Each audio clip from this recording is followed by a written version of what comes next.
L'île des vues oubliées. Il y a bien longtemps, un jeune homme nommé Edris vivait dans une ville où tout était dicté par la routine.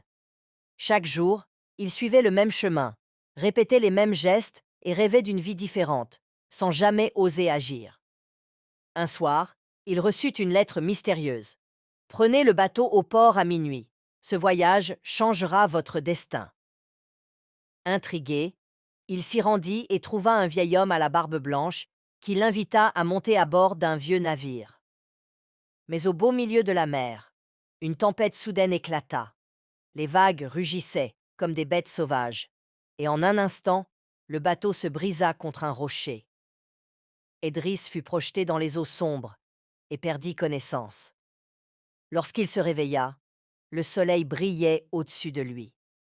Il se trouvait sur une île inconnue, bordée d'arbres immenses et de fleurs lumineuses. Au loin, il aperçut une grande porte en pierre, gravée d'inscriptions étranges. Une voix s'éleva derrière lui. Bienvenue sur l'île des vœux oubliés. Edris se retourna et vit une femme vêtue d'une robe dorée. Que signifie ce nom demanda-t-il. Elle sourit. Ici sont gardés tous les vœux que les humains ont abandonnés. Chaque fois que quelqu'un rêve d'un avenir meilleur, mais choisit la peur au lieu de l'action, son vœu apparaît ici et devient une ombre du passé. Edris sentit un frisson lui parcourir l'échine. Et les miens? Elle tendit la main et un tourbillon lumineux apparut. Devant ses yeux, des versions alternatives de lui-même se matérialisèrent. Edris, le grand aventurier, qui avait exploré le monde. Edris, le musicien, qui remplissait des salles de concert. Edris, l'écrivain, dont les histoires avaient inspiré des millions de personnes. Tout cela, c'est moi, murmura-t-il. Ce sont toutes les vies que tu aurais pu avoir, si seulement tu avais osé essayer. Chapitre 3. L'épreuve du choix. Edris sentit son cœur se serrer.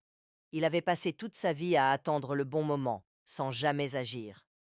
Puis-je encore récupérer ces vies demanda-t-il.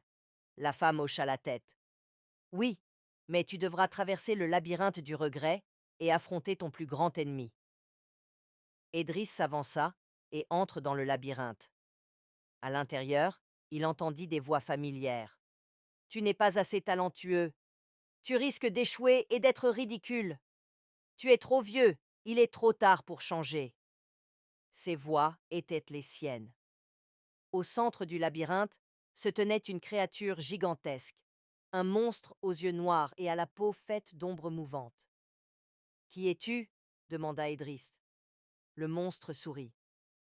Je suis tes peurs. Tant que tu me croiras, tu resteras prisonnier de cette île. Edris comprit. Le seul obstacle entre lui et sa destinée était lui-même.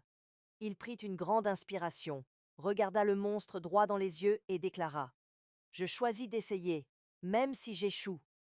À ces mots, le monstre poussa un hurlement et disparut en poussière.